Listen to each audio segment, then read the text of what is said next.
Okay, this is going to be a new video series on kind of my planning and how I go about creating a terrain piece and trying to set the idea behind it. So just kind of laying a couple things out here just to kind of give some general ideas. So basically what I'm going to start off with is this Gale Force 9 piece of ruined kind of like a ruined building 1, I think is what they call it. So I've base coated it black, and this is going to be the basis of the whole thing and kind of be in a corner. So then what I did is went and got a clipboard, and inexpensive. It's already rounded, it's sanded, the whole thing, stable, and that all I got to do is fill in the couple of holes here. That's relatively easy. You can do that with hot glue or whatever. So, but what I've done is I've done a layout here of where the building's going to go, and that just kind of gives me a no-go zone so that I can start putting things down on this before a paint, because the problem is if you're doing any airbrushing and you put the building down first and you have to get into this area that fills in here, you can't get the airbrush in there and it slows everything down, even getting a paintbrush in here. So I mean, if you get an idea of this pencil and you get where there's a floor down, I mean, essentially you have to get that far in here. When you got my size hands, I mean, forget it. So leaving the building off is really the best way to do it. And the reason I figured that one out is I made that mistake before. So then what I'm going to do, so if I'm going to put the building back here,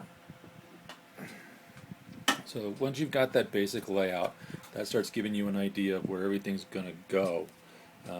Then you can start the other sides of the planning. So there's basically where the building's going to be, and then what are the other things. So this is this is still a good size amount of area.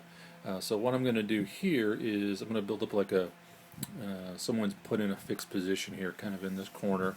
And what I'm thinking of is either just the piles of cut up sprue as rubble piles and such. And I'm going to I took another big nub of sprue and then put the missile launcher on top, and I'm going to make this like an emplaced position with this missile launcher here.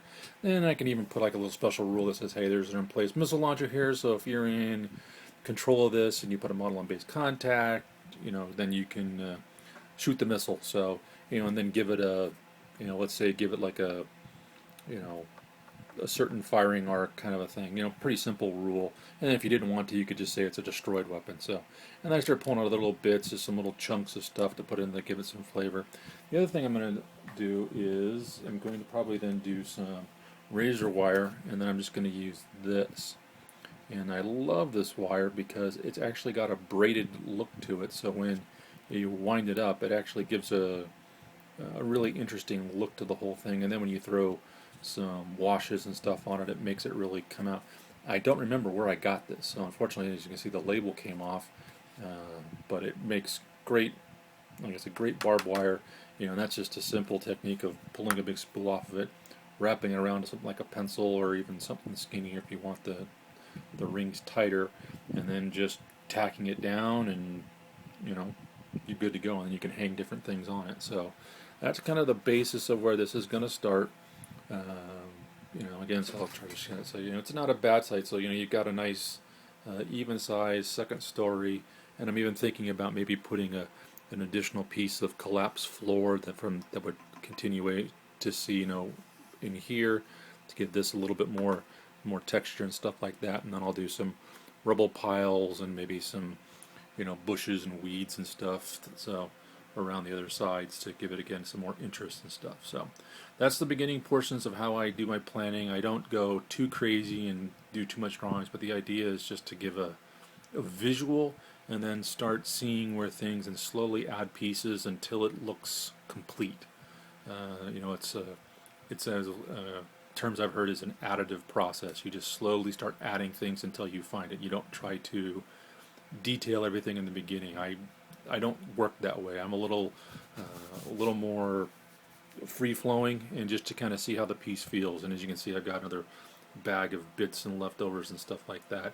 This is more from an Imperial Sector stuff, so to me it doesn't fit. I've got another building from an Imperial Sector kit that I'm going to essentially do the same thing, and then that bag of bits will fit a little bit more than with this one. So more to come when I start gluing things down and get some more build pieces up. I will post that up.